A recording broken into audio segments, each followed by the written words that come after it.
Hey folks, JD here, and today I'm going to be taking up the SJRC F11 Pro again.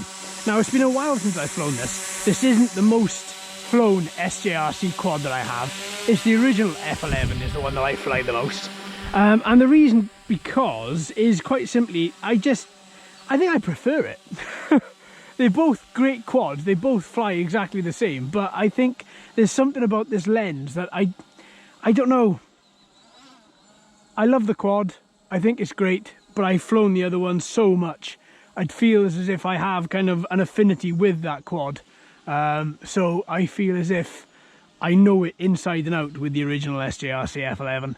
Whereas with this one, I don't feel as if I've got to know it well enough. So which is why I thought I would take it out today. And I want to get some video in kind of low light situations. Now in saying that, the sun is right in front of us and it's really quite strong. What I'm going to do, because it's literally about 10 minutes, quarter of an hour after sunrise here, I'm just going to fly around a bit. I just want to see, I'm not going to record anything to the SD card, I'm just recording directly to my phone for the second. I just want to see what it's like in low light situations. That's it.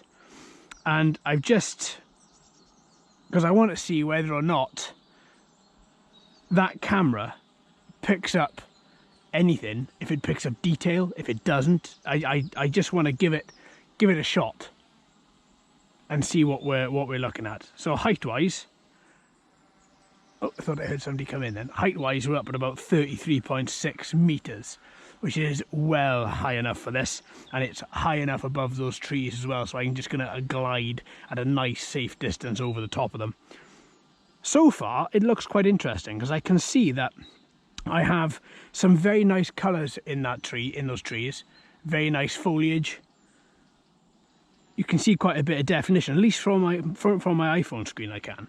You know, I mean, it might be totally different looking at it from a raw perspective, just from a standard video output, but you know, because everything you're looking at on this small screen, all the pixels are compacted, everything else looks fantastic. What isn't looking good though is as I face towards the sun, do you see that then? It was just a constant whiteout of this particular camera, and then as I tipped the gimbal down slightly, the camera down slightly, the light then actually got a little bit better.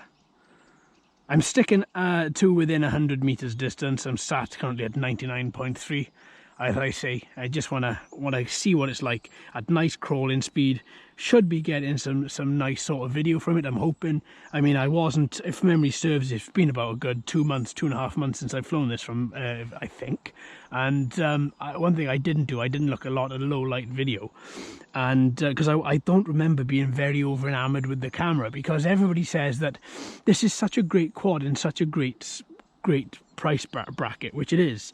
But it's not a camera quad, you know, it's a great flyer, and I maintain that. I absolutely maintain that yeah, this quad flies spectacularly well, I think. And you can, you know, it has more than enough power in those motors to put up with a hell of a lot of punishment. I've flown her in 15, 16 mile an hour winds, and I have not been surprised, and I have been surprised rather. I haven't lost control, the quad hasn't got into any trouble. You know, so I think, to be honest, I'm very impressed with how this quad flies. But I look at it as more of a flying quad, which sounds a bit silly because they're all flying, right? But not so much as a camera quad. I really don't look at it as a camera quad, because there are so many better other quads out there. I mean, for camera. I mean, you're just looking at the Fimi A3, you're looking at the Hubsan Zeno, to name two. I am not naming any more because I haven't flown any more than those two, you know. When it comes to having a nice gimbal with a nice camera, I mean, yes, okay, you've got the Spark, but you may not want to be spending out £300 or £400 on a 2 or 3 year piece of kit. Even though it's a fantastic piece of kit, it's not the most cutting edge, you know, but it does work superbly. Oh, look at those silver birch trees, beautiful. So there we are. So increasing the distance slightly, 124 meters. I don't know how high those trees are. They are actually pretty high. So I just increase that to 42 meters height there, and then just see where we go. And see, I think for the second it looks as if that camera is putting up with quite a lot. It really looks to be doing quite well. It's certainly something that I'm quite happy with at this particular moment. I'm just going to turn around, bit of yaw, bit of roll there, just to turn around nicely. I'm up at 42 meters for the second, and there's, you know, because this is a nice sort of height.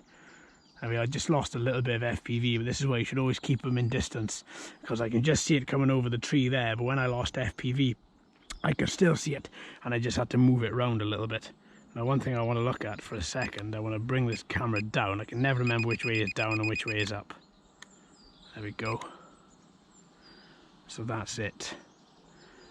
So I'm hoping this is going to come out quite well. In fact, I want this camera to prove me wrong on this instance and prove that actually the low light isn't impacting the output of the video.